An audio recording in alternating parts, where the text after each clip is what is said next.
are all really beautiful. It's true. No, thank you. So hey, did you guys know that on next week we're gonna find out if the Enbridge pipeline got approved by the National Energy Board? You knew that? Did anybody else know that? Somebody? I can't see you anyway, so it's all right. Jim knew. So why is that important? Well, next week something else interesting is happening too. The Kinder Morgan pipeline is actually going to be formally proposed to the National Energy Board. So we got two big horrible tar sands pipelines being proposed in this province. I know, that sucks, right? Who thinks that's good? Keep talking if you think that's a bad idea. All right, perfect.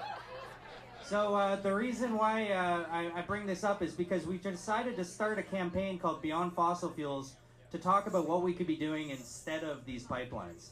Because the truth is we don't need these pipelines. The oil's for export, it's for sending it overseas. You're trying to make me laugh now, aren't you? Everybody say hi to Ruben George over there.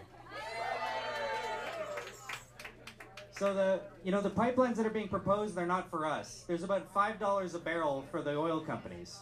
That's billions and billions of dollars, because either of these pipelines would bring about 600,000 barrels a day to the coast.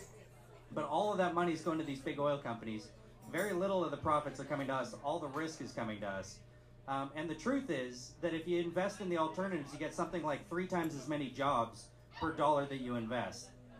So this idea that it's a conversation about jobs versus the economy, or the jobs versus the environment, really just isn't true. The truth is that we have way better solutions made right here in British Columbia, whether it be solar power or wind power or geothermal, alternatives for transportation like rail or public transit. There's a lot that we could be doing that actually generates a lot more jobs, makes this a better place to be, makes it a happier, healthier, friendlier place to live in. Who wants to live in a place that doesn't have oil pipelines? So that's really a choice that we have to make. And I think the thing that's important to remember is no matter what the National Energy Board says, no matter what Stephen Harper says, the politicians give the permits, but the people give the permission. And the people of BC are saying no to these pipelines. The First Nations of BC are saying no to these pipelines. Now 130 nations have signed the Save the Fraser Declaration. Ruben George, who I pointed out, most of you know, has been a really outspoken and beautiful leader in this regard.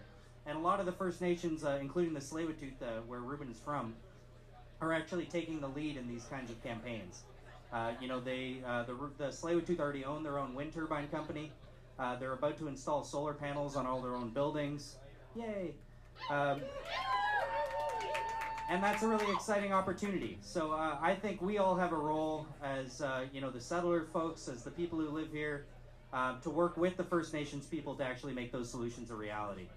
To kind of move beyond just the rhetoric of talking about clean energy, talking about alternatives, and actually getting specific about some of the alternatives. So that's what we're going to be trying to do in the next year. In particular, along the Kinder Morgan pipeline route, we're going to be making the case for the alternatives to the pipeline.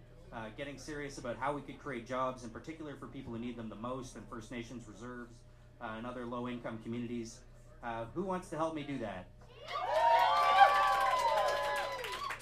Cool. So I just want to say thank you so much to Emily and Corrina and to everybody else here who helped make tonight a reality.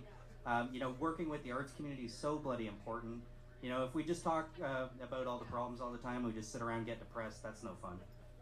So we really need art. We need to talk about the kind of world that we want to live in. And events like this are really important to making that a reality. So thank you all so much for being here. Love you all.